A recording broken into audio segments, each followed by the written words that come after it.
درنو اوریدونکو سلامونه مې ومنئ. هیله من یم چې روغ جوړ خوشحاله او بریالي به یاست او د روژې د مبارکې میاشتې طاعت عبادات نفلونه لمنځونه او تراویح به مو هم د الله جل جلاله په دربار کې د قبول وړ ګرځېدلې وي. بیا هم سر او زوال یم تاسو ته د وروستی مورچل په نوم د ناول د 14مې برخې په درورولو سره. دوستانو تاسو د همدې ناول د 12مې برخې د پای په شیبو کې واورېدل چې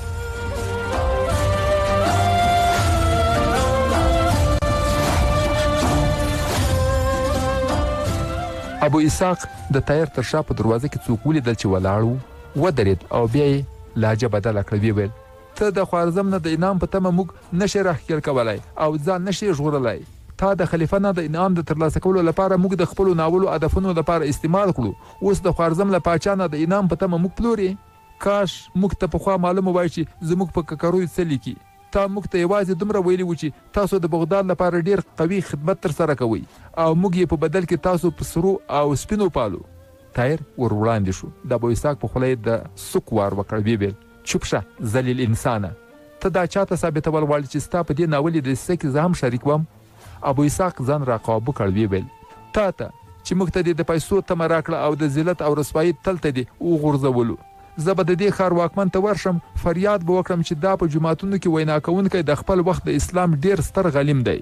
تایر وویل ته په دې اوتو بوبتو ما بیرولی نشي. که ستا غوندې غدار په سزا رسولو لپاره زه په خپله هم غرغره شم پروا نشته. د کوټې دروازه خلاصه شوه او د ښار حاکم له څو تنو سره ورننوت. خپلو ملګرو ته یې وویل چې دوی ټول ونیسئ. بیا یې تایر ته مخ ور واړوه. ویل ما ستا ټولې خبرې واورېدلې. باور وکړه چې د دې هر څه له اورېدو سره سره ستا په باب زه د رای بدلولو په سبب زیات خفه کېږم، بیا هم ستا په نظربندۍ مجبور یم. تایر وویل ښه نو اسحاق ته د دروازې تر شا ولیدلې چې لهجه یې بدله شوه؟ ته چې ما هر ځای ته بیایې بیولی مې شي، خو زما په باب د څه رای ورکولو نه وړاندې زما یو څو خبرې هم واوره.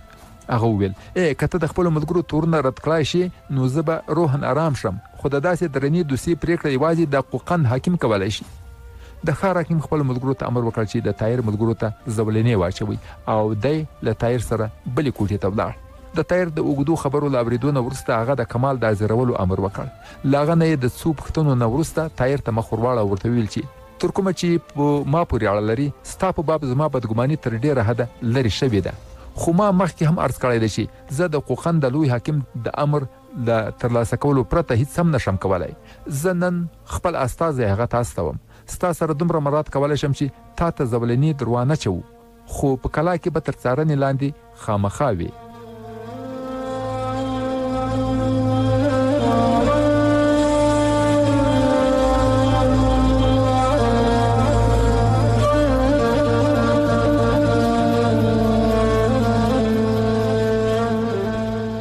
بلې درنو اورېدونکو تر همدې ځایه مو تېره برخه اورېدلې وله چې د ښار حکیم تایر ته ویل چې زه نن خپل استازی د قوقند لوی حاکم ته استوم. ستا سره دومره مراد کولی شم چې تا ته زولنې در وانه چوم، خو په کلا کې به تر څارنې لاندې خامخا وي. تر همدې ځایه مو تېره برخه اورېدلې بله او اوس هم غوږ ښیي د ناول د 14مې برخې اورېدو ته.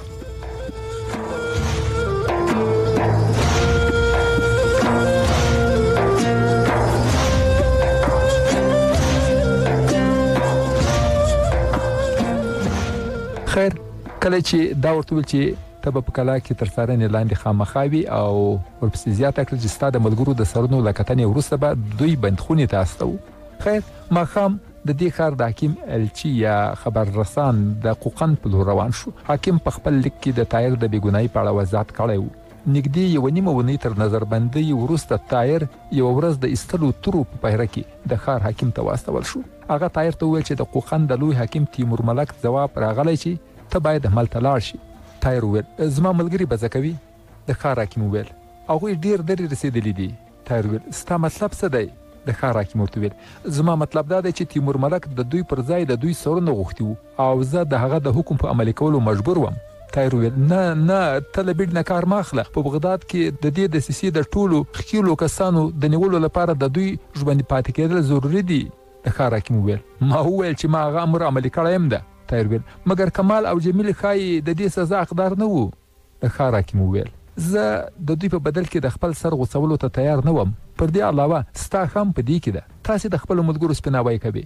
تیمور ملک په خپلو سترګو د لیدو نه وروسته په غوږو د تایید ضرورت نه احساسوي. که ته دا ګمان کوي چې کمال ستا د بېګنایي تصدیق کولی شي، د هغې کمي ما پوره کړې ده. ما تیمور ملک ته بل لیک هم استولی. خیر، اوس به هم ورشو تیمور ملک ته.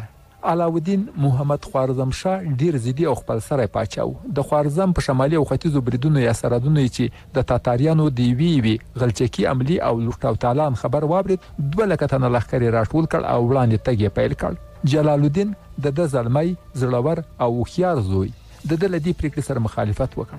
هغه د هېواد د امیرانو په غونډه کې اوچت شو، خپل پلار ته یې وویل چې که ته ماته د خپل پوځ د یوه سپاهي پایس د خبرو اجازه راکوي، نو وایم چې موږ باید له دغه لښکر سره په سرحدي سیمو کې تم شو. که ته د تاتاریانو د یوې نیمې حملې نه وروسته د دوی تېښته د کمزوري سبب ګڼې، داسې نه ده.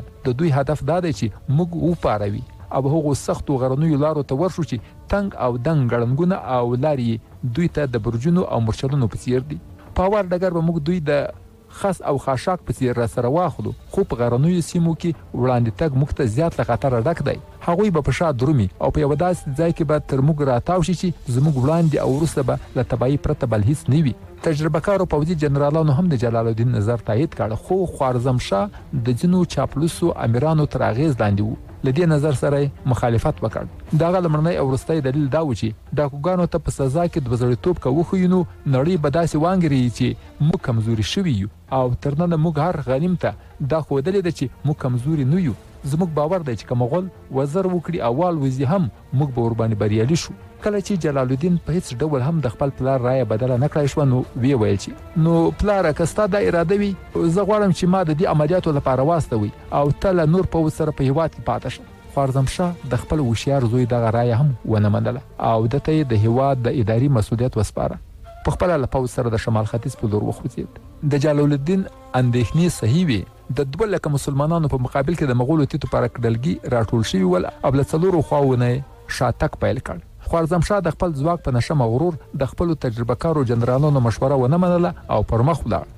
د حوصلې ټینګولو په خاطر څو ځایه د مغولو لښکر له لیک مقاومت وروسته په شا وتښتېد. د تاتاریانو دغه چل پاچا نور هم بې پروا او په خپل زور مغرور کړ، تر دې چې یو سهار په یوه دره کې چې 3 لورو ته اوچت غرونه او یوې خواته یې ګڼ ځنګل و، د خوارزم لښکر د مغولو له څو ډلګیو سره مخامخ شول.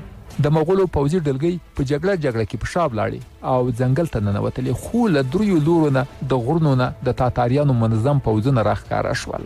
خوارزمشاه په خپل اشتباه هغه وخت پوهېده چې له 4 خواو پرې د غشو باران جوړ شو. په تنګه دره کې ترکي نیزه وهونکو ته د خپل کمال ښودلو هیڅ مجال نه و. له ګڼ ځنګلنه پرته دوی ته د پناه بل ځای تر سترګو نه شو. د غشو په باران برسیره د تاتاریانو بې شمېره پوځ په دره ورپرېوت او د خوارزم په لښکرو یې مرګونې بریدونه وکړل. د دې تباهۍ نه د ژغورنې لپاره دوی ځنګل ته پناه یوړه. خو هلته هم د هرې ونې شاته یو مغول پوځي سنګر نیولی و. تر قضا ماسپښین پورې د مغولو لښکر په ځنګل کې د خوارزم پوځونه پاک کړل او تاتاریان ورو ورو بیرته غرونو ته وختل. خو د خوارزم د پوځ تباهي دومره زیاته وه چې ماښامې افسرانو د مړو د شمارلو پر ځای ژوندي شمارل. له دې ماتې او تباهۍ نه وروسته خوارزمشاه د نور پرمختګ جرأت ونه کړ او چې بیرته راستون شو، په لاره کې خبر شو چې د تاتاریانو لښکر د قوقند په لوري پر مخ روان دی. د قوقند والي احوال ورکړ چې اوس له ما سره یوازې 15,000 تنه پوځ دی، خو زه باور لرم چې تر یوې مودې پورې به د تاتاریانو توپان تم کړای شي. خو که پاچا ماته 20,000 تنه پوځ راواستوي، نو زه به د اسلامي نړۍ په اړه د مغولو ارادې د تل لپاره بدلې کړم. خوارزمشاه د تیرې ماتې نه دومره ورخطا او په غوسه شوی و چې له غوسې نه یې د تیمور ملک لیک څیرې کړ. استازي ته وویل چې که تیمور ملک دا فکر کوي چې تر موږ زیاته تجربې خاوند دی، نو هغه احمق دی. خو د ځینو افسرانو د مشورې په نتیجه کې خوارزمشاه تیمور ملک ته پیغام واستاوه چې زه د 20,000 تنو د راستولو نه وړاندې ته آزمویم چې په 15,000 تنو تر کومه د تاتاریانو د لښکرو مخه نیولی شي. د قوقند په بندخانه کې د تایر 2 میاشتې تیر شوې وي. د بندخانې له سرپرست نه هغه څو ځله وغوښتل چې د ښار حاکم ته یې ورولي، خو هر ځل یې دا ځواب اورېده چې کله هغه فرصت ومومي په خپله به یې ور وغواړي. تایر د سرپرست نه د لیک لیکلو اجازه وغوښتله، خو ځواب یې واورېد چې د جاسوسي په تور بندیانو ته دا اجازه نه ورکول کیږي. تایر ته له نورو بندیانو سره د لیدو او خبرو اترو اجازه هم نه وه. له زندانه د باندې یا بهر نړۍ نه بېخبره و.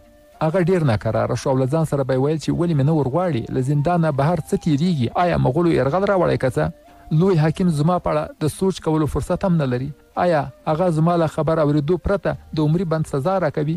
یوه ورځ څو پیرادارانو د ایستلو تورو په سیوري کې طاهر له زندانه راویست او د ښار د والي تیمور ملک ماڼۍ ته یې بوت. تیمور ملک یو نیکخوی او د ورین تندي خاوند سړی و.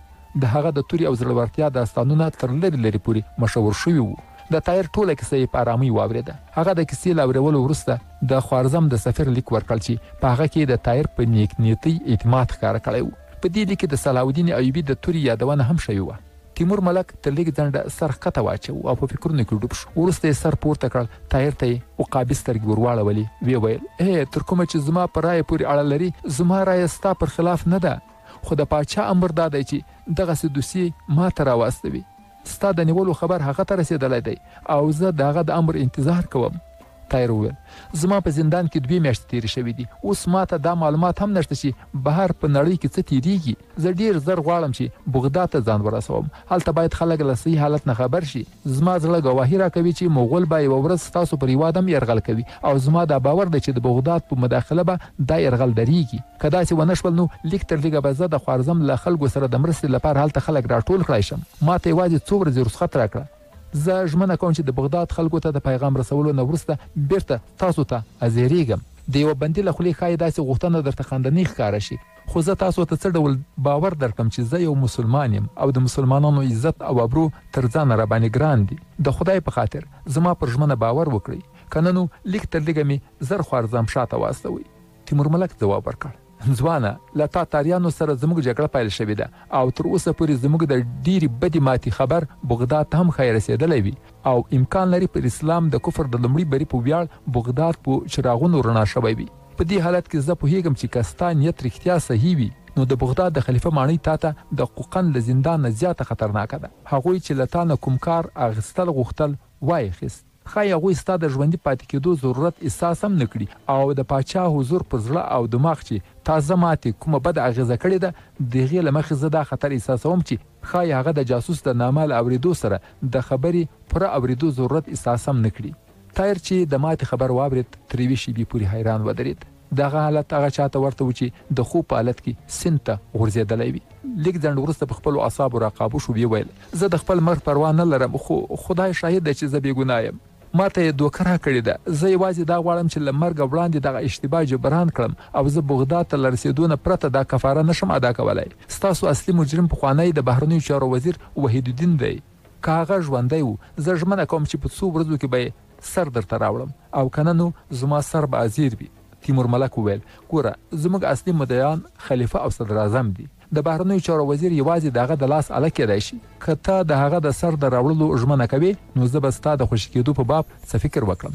طاهر په زوره چغه کړه نه هغوی داسې نشي کېدای. زه د هغوی په اړه په داسې خبرو باور نشم کولی. په کومه ورځ چې د اسلامي نړۍ دغه ستنې دومره خامې شي په همغه ورځ به د نړۍ هیڅ ګوټ زموږ لپاره په امن نه وي. آیا هغوی پر دې هم نه پوهیږي چې خوارزم د مغولو پر وړاندې وروستی کمر دی؟ که دا کمر پرېوت نو بغداد به هم له تباهۍ نه ونه ژغورل شي. تیمور ملک وویل ګوره یا ته ناپوهې او یا هم له ما نه ناپوه جوړوې. آیا ته نه پوهیږې چې تر اوسه د خلیفه 2 تنه جاسوسان نیول شوي دي؟ طاهر ځواب ورکړ په هغو ټولو دسیسو کې د وحید الدین لاس و. زما باور دی چې خلیفه او صدر اعظم هیڅ خبر نه دي. تیمور ملک وویل که تا د پاچا حضور پر وړاندې داسې په جرات د خلیفه او صدر اعظم د بېګنایي دفاع وکړه نو زما باور دی چې سمدستي به له خپلو 3 نورو ملګرو سره یو ځای شي. طاهر ځواب ورکړ زه د ځان له ویرې د چا پر خلاف په دروغو شهادت نشم ورکولی. تیمور ملک د هغه په ځواب کې څه ویل غوښتل خو یو پوځي افسر دننه ورغی او ویې ویل چې د پاچا استازی د راتلو اجازه غواړي. تیمور ملک وویل چې دننه یې راولی. لیک ځنډ وروسته یو ترکی پوځي افسر دننه ورغی. تیمور ملک ته یو لیک ورکړ. تیمور لیک ولوست، بیا یې لومړی استازي او بیا طاهر ته وکتل او په غمجنه لهجه یې وویل ستا په باب د محترم پاچا حکم راغلی. زه افسوس کوم چې نور زما په وس کې هیڅ نشته، ته یې په خپله لوستلی شي. تیمور ملک لیک طاهر ته ور وړاندې کړ، ورې کړ، خو طاهر د لیک له اخیستلو نه پرته وویل چې زه د لیک مطلب ستا په تندي کې لولم. زه یوازې دا پوښتنه کوم چې تر څه وخته پورې ژوندی یم. تیمور ملک وویل تر سبا پورې او بیا یې سر ښکته واچو. د طاهر پر شونډو یوه دردناکه مسکا وغوړېده. تیمور ملک لیک ځنډ وروسته سر پورته کړ، په خوله یې څه ونه ویل خو سترګو یې ویل چې ځوانه زما له تا سره خواخوږي ده خو بېوسه یم. طاهر وویل که دا وروستي پرېکړه وي نو آیا زه د یوه باعزته مرګ هیله کولی شم؟ تیمور ملک ځواب ورکړ د لوی سلطان حکم دی چې تا د خلکو پر وړاندې غرغره کړو. تیمور ملک د نورې څه خبرې کولو نه پرته جګ شو او بلې کوټې ته لاړ. خیر ټایر یې د لوڅو تورو په سیوري کې له محل نه راویست. د دروازې د زینو نه لاندې د خلکو ګڼه ګوڼه وه. خلکو چې هغه ولید د کسات او بدل احساساتي نارې یې اوچتې کړې.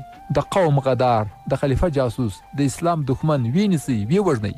سپایانو چې ګڼه ګوڼه زیاته ولیده ودرېدل. له ګڼې ګوڼې څو تنه زلمیان راووتل، په زینو وختل، خو سپایانو په تورو ویرول او ویې بیا یې هم د ګڼې ګوڼې شور او احساسات شیبه په شیبه زیاتېدل. یو چاټ ډبره وویشتله، خو هغه د ټایر پر ځای د یوه سپایي په تندي ولګېده او هغه سر په دواړو لاسو ونیو او کېناست. څو نورې ډبرې هم راغلې او 3-4 تنه نور سپایان هم ټپیان شول. یو پوځي سالار مخې ته شو، هڅه یې وکړه چې خلک پوه کړي چې د اعدام امر شوی دی، خو د هغه غږ د خلکو په شور ماشور کې ورک شو او پر هغه د یوې ډبرې له لګېدو وروسته چغې کړې، بندي بیرته محل ته بوځئ او دروازه وتړئ. خو ټایر د پیرهدارانو د لوڅو تورو پروا ونه کړه. یو ګام وړاندې شو، دواړه لاسونه یې اوچت کړل او په لوړ غږ یې وویل: مسلمانانو، د یوه غدار او جاسوس پر خلاف د نفرت دغه احساسات پر تاسو کې د ژوند ثبوت دی، خو تاسو ته ښایي معلومه نه وي چې زما د مرګ حکم شوی دی. ما به سبا ته ستاسو پر وړاندې په غرغره راوځړوي او له هغه نه وروسته به زما دوسیه هغه لوی عدالت ته وړاندې شي چې هلته هر مظلوم د عدالت تمه لري. د خلکو شور ماشور ورو ورو کرارېده او دوی د کرکې او نفرت سره سره له ټایر نه څاورېدل غوښتل. خو یوه سپایي د ټایر په ورمې کې توره ورکېښوده، ویې ویل چې ته د خلکو په مخ کې د خبرو کولو حق نه لري. څوک د شا نه راغلل او د سپایي لاس یې ونیو. سپایي چې شاته وکتل، تیمور ملک په مخ کې ولاړ و. ټول سپایان د والي په مخ کې په ادب او درناوي ودرېدل. یوه شېبه وروسته ورو ورو د خلکو شور ماشور بیا اوچت شو. تیمور ملک ور وړاندې شو، لاس یې اوچت کړ، ویې ویل: د لوی پاچا په حکم به دغه سړی سبا ته ستاسو په مخ کې پانسۍ شي. آیا داسې سړی چې یوازې د یوې ورځې میلمه دی ستاسو لخوا د ښه سلوک حق نه لري؟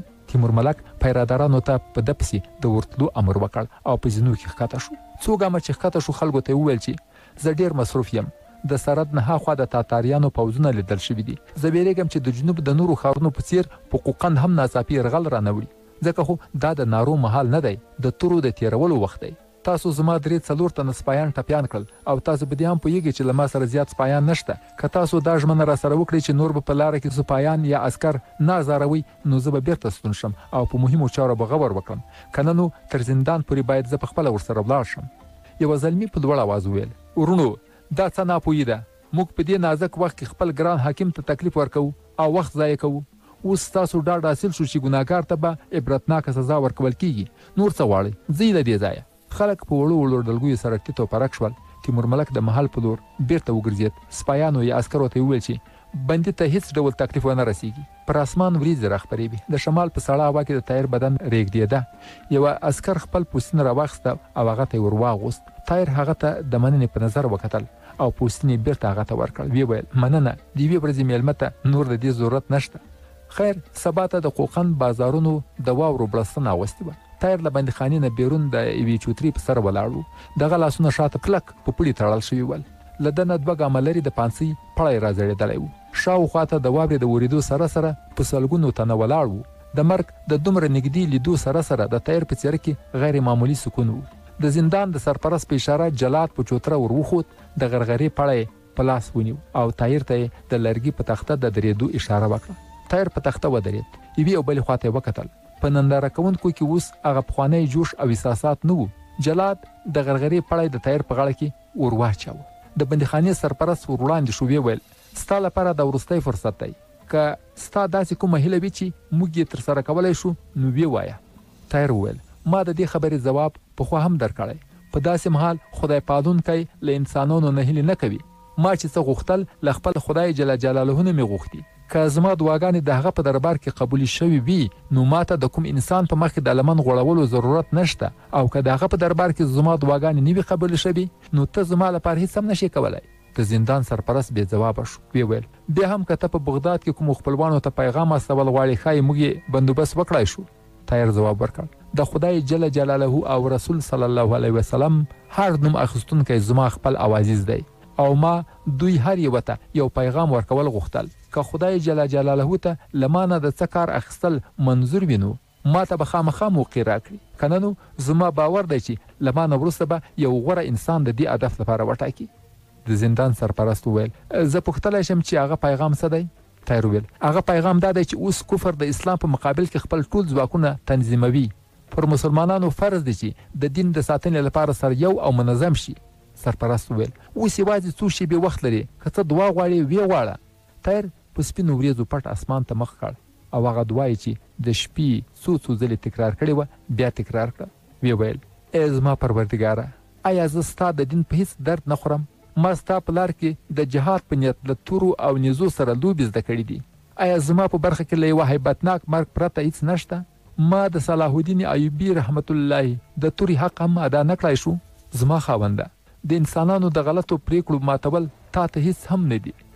جلاد لاندې د تختې د لرې کولو لپاره د سرپرست د حکم انتظار کوه. په نندارچیانو کې اوس ډیر داسې هم و چې طاهر ته یې د بېپروایي او یا غوسې د نظر پر ځای په خواخوږۍ کتل. ناڅاپه د ښار له لوري د خلکو چیغې او فریادونه اوچت شول. څو سپاره په تراټ راغلل. په هغوی کې یو په لوړ غږ وویل چې مغول راغلل د ښار د ساتنې لپاره چمتو شئ. دغه اعلان د یوې شېبې لپاره خلک حق پک کړل او یوه شېبه وروسته ټولو د مغول راغلل په چغو سره د خپلو کورونو په لوري روان شول. لږ ځنډ وروسته چې د زندان د سرپرست اعصاب پر ځای شول او خپله ذمهواري بیا ور په یاد شوه نو میدان تر شوی و. هغه یوه شېبه دوه شو خو بیا یې جلاد ته د تختې د کش کولو امر وکړ. خو له یوې خوا نه یو له روبه ډک غږ اوچت شو چې ویې ویل ودرېږه. د تیمور ملک غږ یې چې وپېژاند د زندان څارن شاته وکتل.